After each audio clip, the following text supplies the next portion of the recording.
Hello बच्चों, let's read this question. The question says a particle of mass m moves in a circular orbit of radius r. It is under the influence of a force field where its potential energy is given as U is equal to ar square, where a is a positive constant. Assume that Bohr's model of quantization of angular momentum is applicable and calculate the radius of nth allowed orbit. Option first, n square h square divided by 6 a m pi square and whole power 1 by 4.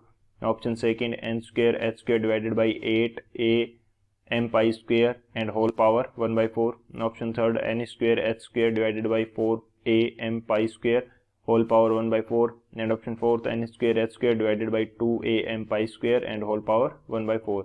तो इस question के अंदर हमें क्या बोल रखा है कि एक हमारे पास पार्टिकल है एम मास का, जो कि सर्कुलर ऑर्बिट जिसकी रेडियस आर है उसके अंदर मूव कर रहा है, और ये किसी फोर्स फील्ड के अंदर पोटेंशियल एनर्जी इसकी कितनी बता रखी है, ए आर स्क्वायर के इक्वल। तो हमें nth ऑर्बिट की जो रेडियस है वो फाइंड आउट करनी है बोहर मॉडल के क्वांटाइजेशन ऑफ एंगुलर मोमेंटम के अकॉर्डिंग। तो बात करते हैं हम लोग की कंसेप्ट की यदि बात की जाए तो की कंसेप्ट हमारे पास क्या होगा इस क्वेश्चन के लिए।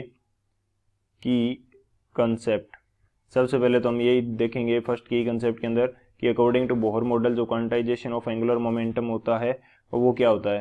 तो मैं यहाँ पे बात करता हूँ अकॉर्डिंग टू बोहर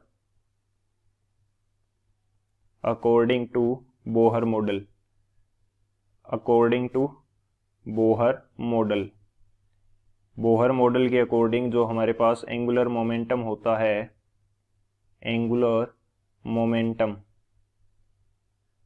मोमेंटम जो होगा इसकी वैल्यू किसकी इक्वल रहती है, एन एच अपॉन टू पाई के। एन क्या है, एन बोल सकते हैं कि नंबर ऑफ ऑर्बिट है कि कौन से ऑर्बिट की बात की जा रही है। एच हमारे पास प्लांक्स कांस्टेंट है। एंड एंगुलर मोमेंटम को हम किस प्रकार से लिखते हैं, किसी एम मास का पार्टिकल है तो उसके लिए एंगुलर मोमेंटम होगा M V into R which is equal to N H upon two pi. तो इसको बोला जाता है क्वांटाइजेशन ऑफ एंगुलर मोमेंटम, यानी कि एंगुलर मोमेंटम जो होगा वो h बाई टू पाई का n टाइम्स होगा। तो इसको n किसके लिए रिप्रेजेंट कर रहे हैं, मतलब क्वांटाइजेशन शो करने के लिए। तो एक तो ये कंसेप्ट रहता है। सेकंड, हमारे पास एक फोर्स एंड जो पोटेंशियल एनर्जी होती है उसके अंदर रिलेशन होता है हमारे पास, वो देख लेते हैं। तो फोर्स जो होता है वो किसके इक्वल होता है, minus D you by D R के। क्या होता है, इक्वल होता है फोर्स, यानी कि डिफरेंशिएशन ऑफ पोटेंशियल एनर्जी उसका नेगेटिव साइन के इक्वल होगा क्या, फोर्स। एंड फोर्स जो होता है किसी सर्कुलर ऑर्बिट के अंदर मूव करने के लिए, तो वो फोर्स कितना होता है, M V square by R. किसी आर रेडियस के सर्कुलर ऑर्बिट के अंदर मूव कर रहा है तो फोर्स कितना रिक्वायर्ड होगा, M V square by R required होगा। तो ये हमारे मेन की कंसेप्ट रहेंगे, इनसे सॉल्व करते हैं इस क्वेश्चन को। तो सॉल्यूशन की यदि बात की जाए तो सबसे पहले हम लोग क्या फाइंड आउट कर लेंगे, यहाँ से हमारे पास फोर्स और पोटेंशियल एनर्जी के अंदर रिलेशन है F is equal to minus D U upon D R. तो हम यहाँ से फाइंड आउट करेंगे फोर्स, तो माइनस ये हो जाएगा डी, यू की वैल्यू मेरे को क्या गिवन है क्वेश्चन के अंदर, ए आर स्क्वेयर। डी की वैल्यू क्या, सॉरी यू की वैल्यू क्या गिवन है, ए आर स्क्वेयर। तो ये हो जाएगा A R square by D R.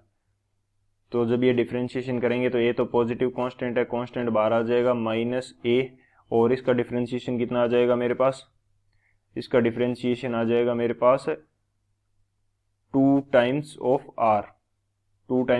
तो फोर्स कितना आ जाएगा मेरे पास, माइनस टू ए आर, ये मेरे पास आ जाएगा, फोर्स आ जाएगा। अब मेरे को पता है कि जो फोर्स होता है वो उसकी वैल्यू कितनी होती है, फोर्स हमारे पास रहता है M V square upon R. तो मेरे को चाहिए वेलोसिटी वी, तो वी के लिए हमारे पास क्या है, क्वांटाइजेशन ऑफ एंगुलर मोमेंटम, यानी कि एम वी आर किसके इक्वल होगा, एन एच अपॉन टू पाई के।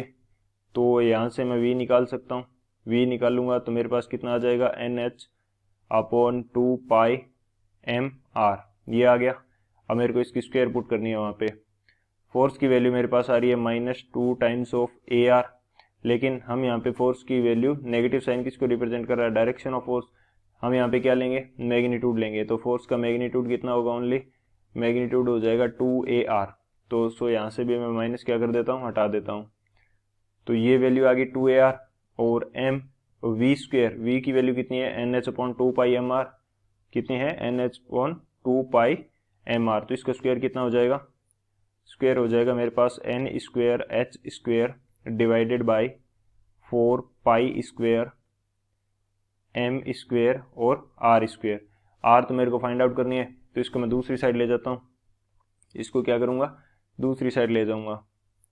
तो इसको दूसरी साइड लेके जाऊँगा तो वहाँ पे मेरे पास कितना हो जाएगा, और एक बट्टा इस फॉर्मूला के अंदर बाई का r और है, तो ये टोटल कितना हो गया 3r, r की क्यूब हो जाएगी, 3r नहीं सॉरी r क्यूब हो जाएगा। तो इसको दूसरी साइड लेके जाएंगे, ये हो जाएगा r⁴, और इसकी वैल्यू हमारे पास कितनी होगी, एक m से एक m भी कैंसिल आउट हो जाएगा, तो इसकी वैल्यू हमारे पास निकल जाएगी n square h square divided by 2a को दूसरी साइड लेके आएंगे तो 4 से 2 मल्टीप्लाई 8 हो जाएगा, 8 pi square m into a, ये वैल्यू आएगी हमारे पास 8 pi square m into a। अब मेरे को चाहिए ओनली r, तो इधर मैं पावर क्या कर दूंगा 1/4 कर दूंगा, तो ये हो जाएगा n square h square divided by 8a pi square m, और इसकी होल पावर क्या हो जाएगी 1/4 हो जाएगी, 1/4। तो ये हमारा क्या होगा, फाइनल आंसर होगा रेडियस के लिए। तो ऑप्शन की बात करें तो कौन सा ऑप्शन करेक्ट हो जाएगा वो देख लेते हैं हम लोग।